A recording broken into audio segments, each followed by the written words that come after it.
ഒരു തവളയെ നമ്മൾ തിളച്ച വെള്ളത്തിലേക്ക് ഇടുകയാണ്. അത് ഉടൻ തന്നെ ചാടി രക്ഷപ്പെടുന്നതായി കാണാം.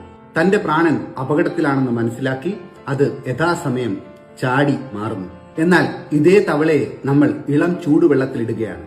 അത് സുഖകരമായ അവസ്ഥയിൽ അവിടെ വിശ്രമിക്കുന്നതായി കാണാം. പതിയെ പതിയെ നമ്മൾ തീ കൂട്ടിക്കൊടുക്കുന്നു. വെള്ളത്തിന്റെ ചൂട് കൂടി വരുന്നതറിയാതെ തവള അവിടെ തന്നെ തുടരുകയാണ്.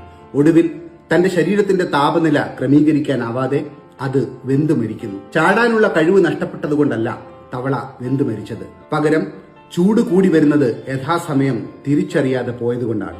നമ്മുടെ ജീവിതവും ഇതുപോലെയാണ്. അപകടാവസ്ഥകൾ എല്ലാം ഒരുമിച്ച് വരണമെന്നില്ല.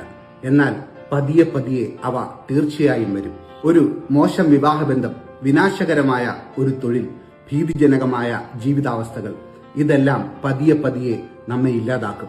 അതുകൊണ്ട് നമുക്ക് സ്വയം ചോദിക്കാം, എന്ത് തരം പാത്രത്തിലാണ് നാം ഇരിക്കുന്നത്? ആവശ്യമെങ്കിൽ ചാടി രക്ഷപ്പെടാം.